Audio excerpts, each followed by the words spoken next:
Ha? Kaya malawos. Unsa? Ay, malawos.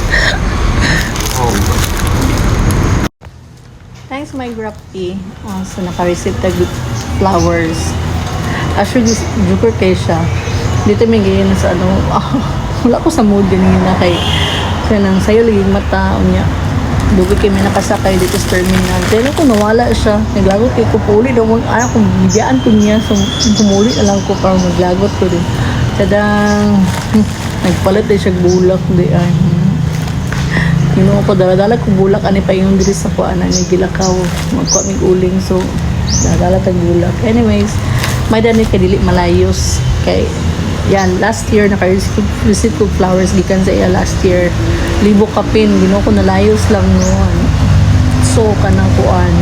Sayang. So, may nakahunona siya karong kani yung gipalit kanin dili malayos. Kay, pwede rin ako na i-decorate dito sa balayon niya. Gitay na hindi daw niya. So this is kanang di daw siya expensive, then di pa malayos, di ba? Makita pa na ko everyday no. Ano siya mga mati.